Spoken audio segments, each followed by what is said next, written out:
assalamu alaikum wa rahmatullahi wa barakatuhu. E bandiraɓe sehilaɓe jangiyankoɓe, ene wayno en garti kadi e windande men hande. Allah wallino en noon en kollirino ɗum ɗo henne. En kollirino wonde masgal gotal ko A, masgal less ko I, en jangino tural ko U, en jangino kowal ko A. Hande noon ko ha gandon tan ɗo henne no wiyete ay sa waɗi ni ɗiɗi wonɗo wadde ɗo henne masgal A ngal jangunoɗa ngal ay ɗo joni goto o woni A oɗo, gonɗo dow o woni na gonɗo ɗo on ji wonti an annen ɗone ko gotel woni ɗo ko I wonno ɗayda gongal lesto ay ɗe gonti ɗiɗi waylaki kono noon ay I mo jangunoɗa o moni kono ɗo noon ɗimmal ngal ko ne ay wonayi wonti in ɗone waylaki ko goto woni ɗo ɓeydiɗa goɗɗo ɗiɗi wonti ɗiɗi joni noon goto o nani ko U, goɗɗo o ko no e wonti on. Kowal ngal ɗo kañum e biyeteɗo sidda o nandi ko jahata ay wayide wadde kowal e sidda kamɓe nandi yaadu koɓe A ay koɓe A ɗo kadi mbawa ɗo ko an joni noon ngara mbaɗen ni allifnani allifnani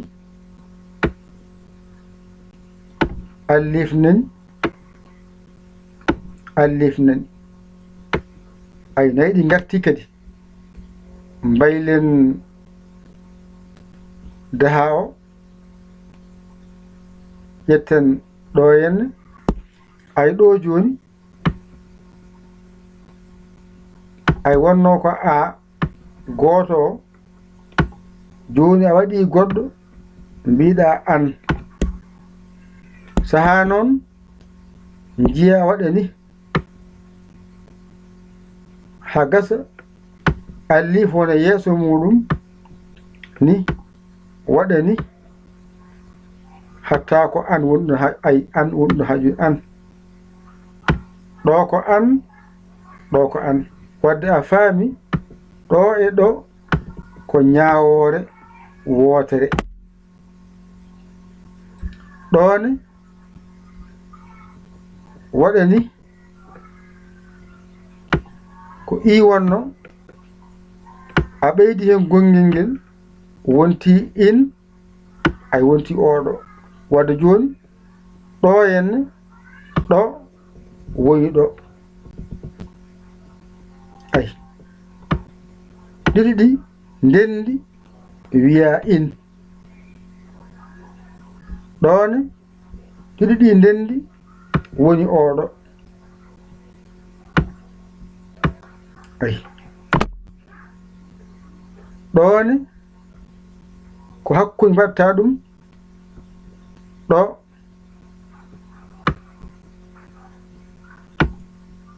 ko ɗo wonno U o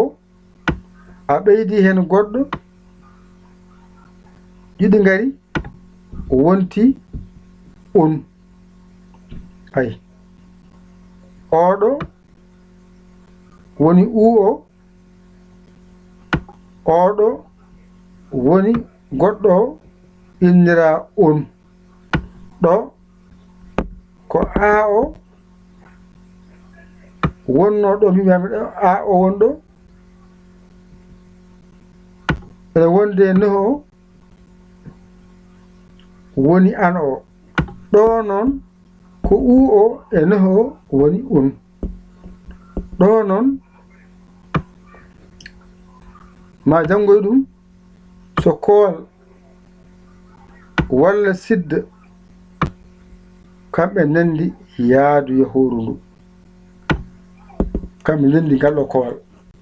kamɓe ndendi ɗo fof noon so ndendi ko a woni ɗon teskima kay wona ɗo henne seɗen masoya taw annatama ɗo koye ekkorɗe ganda no masɗe jarata ko masɗe ɗe ballatma janngude a jangi alkule ɗe a gayni heddi ko masɗe ɗe ɗenne ko ma mbaɗne dani mbawa andude ɗo darta koyɗe ma ɗe joni noon mbaɗen ni jalten ha laaɓa cer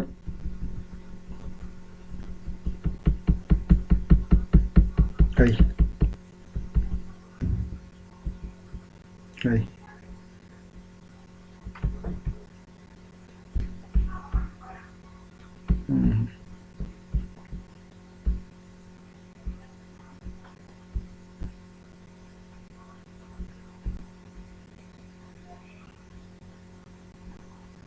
eyi ko noon jiiɗe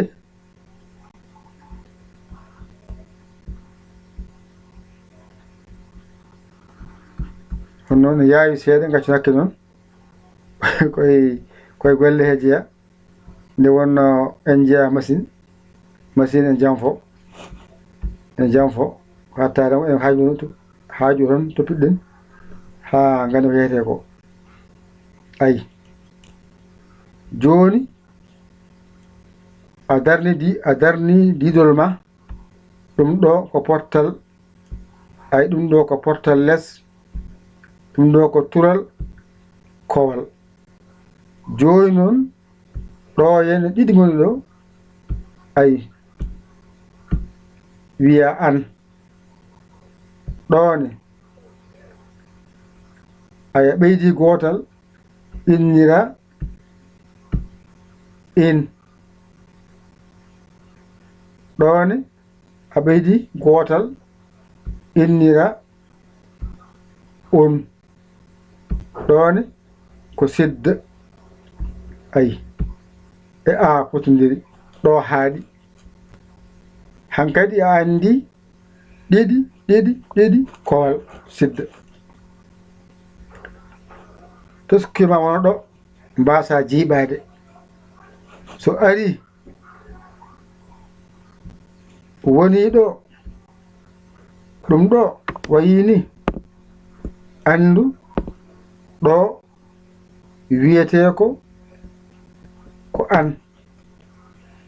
so ari wayidani andu wiyete ko in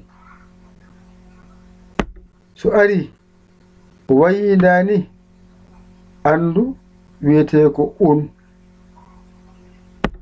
so wayidani sidda walla kowal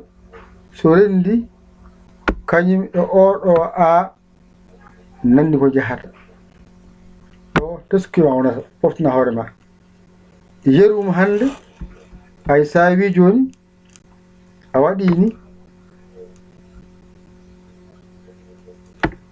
waɗini ay ɗo joni a wi ban ay an onen ay an onen ay ko ba o gadda ay ko ba o gadduɗa ba o nani wadde mbiɗa ɗo woni ba o ɗo woni an o wadde mbiɗa ban ay ɗone ba o nani ay ba o nani ɗo ay an o nani ɗo woni ba o an nanga dowga rendi noon ba an wona ban alli foɗo fooɗani ɗone mbaɗɗani ay mbaɗɗamo ni less ɗiɗi mbiɗa bin teskede ko oɗo baata yahatay ay ba onen o woni in o ba e i wona bin gane ba nan ɗon gaddoya ino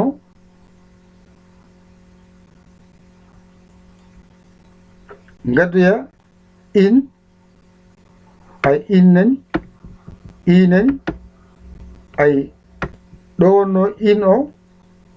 wadde ɗo woni ba o ɗo ba haɗi ɗo woni in o woni bin gane ba onen innen les makko wiya bin wadde ɗo woni bin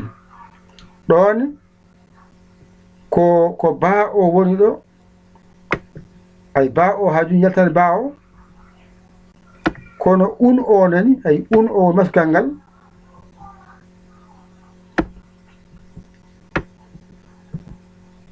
uno maskal ngal wadde ɗone mbaɗɗani ay ko ɗo woni ba o nani woni oɗo ay uno o nani ko masgal ay uno o nani keɓɗa bon wadde ɗo woni ba o nani uno o nani rendi wiya bon ɗone sa waɗini ɗo ko ba o wonɗo ɗo ko ba o wonɗo joni noon hoko serdiɓe ɗo ko kowal ngal mbiɗa ko ab teskede kowal ko a ay kowal ko a yahata ɗon joni noon ko ba o woni ɗo wadde mbiya ab ɗone ko ɗo woni a o ɗo woni ba o mbiya ab ay a e b ab o woni a o woni b o mbiya ab ɗone ko sidda noon so ari ko siddata ko ma waɗa ni wadda ɗo ko ab wonɗo ab ko ni wayata ko fawi he fof no ɓenna ko ɗo ko ab wonɗo ab nani so wayi ni nan ko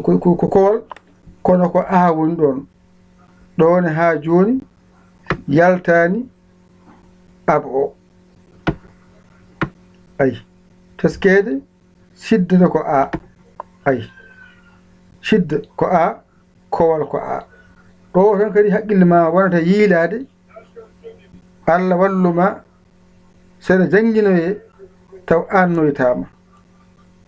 polle ɗe so garoyi kadi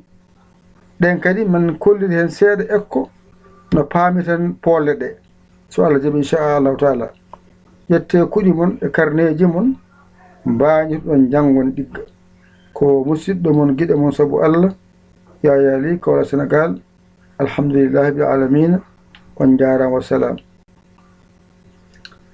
a yiɗi noddude noon noddu ene 00 221 78 475 05 17 keɓa en sa yiɗo nadde gara kalna en min nannuma inchallahu taala on jarama wassalam